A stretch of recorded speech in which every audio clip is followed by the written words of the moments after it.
Hello, everyone, and welcome to In the Loop podcast. I'm your host, Seth Prentice, and today we are joined by members of the Cranberry Community Cup. I am joined by Robin Shaffer and Anthony Bertolino. Welcome to the show.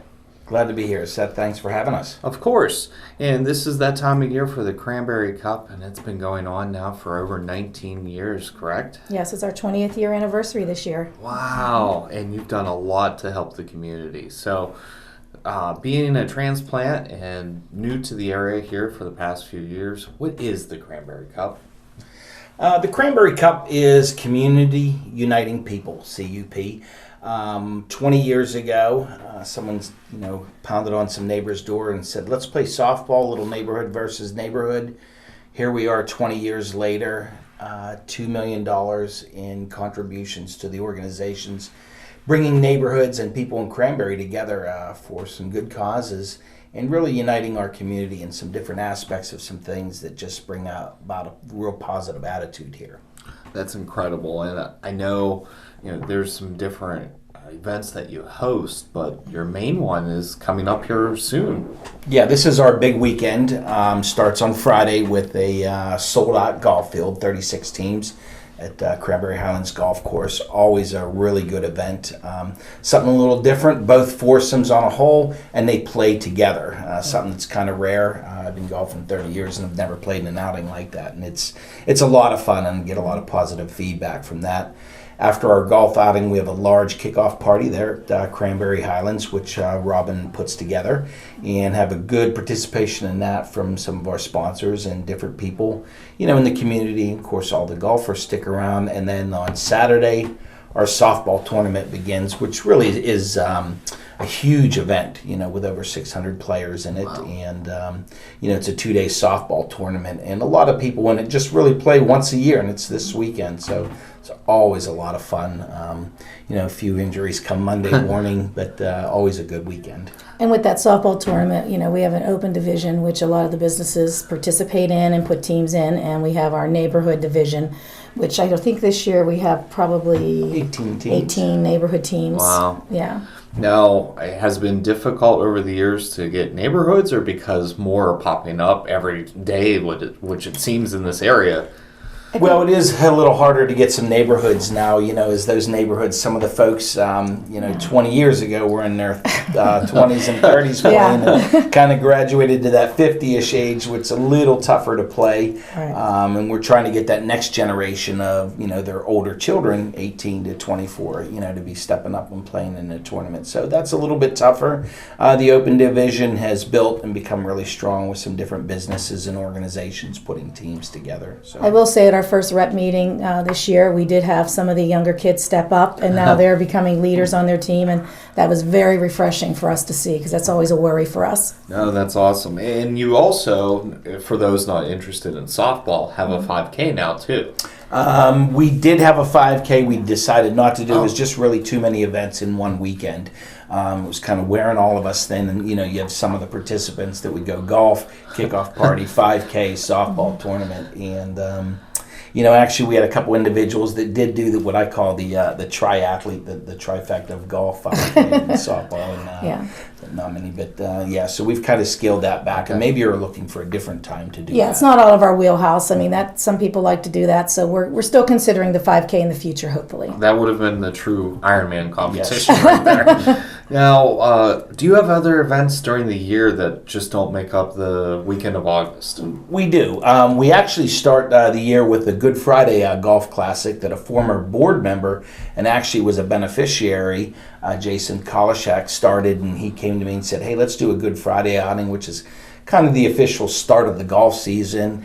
And so we started that 3 years ago, and has been a very successful event that we start with. And last year we added kind of a little wine social, a wine mixer that has been a really good event for us. Just some additional exposure to that.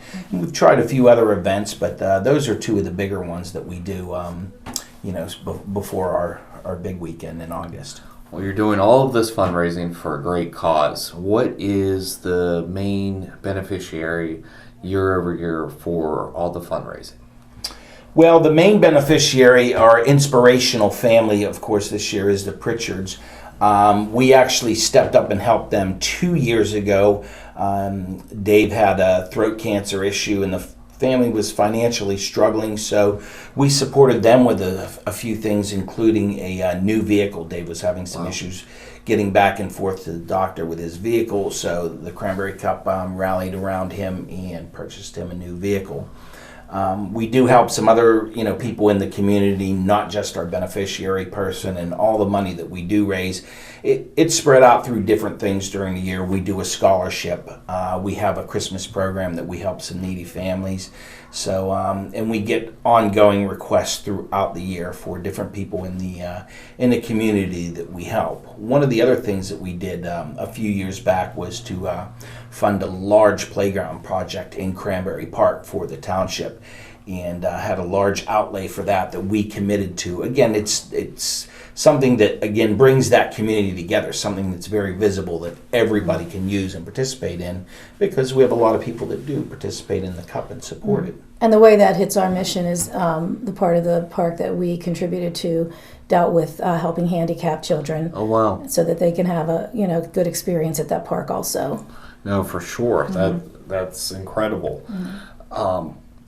What are ways that people could get involved? Not only, once again, this weekend that in particular, but throughout the year, because you're doing a lot of programs to help those in need. Well, I think what's really important for us to function, we can't do it without community, thus CUP, community uniting people. For sure.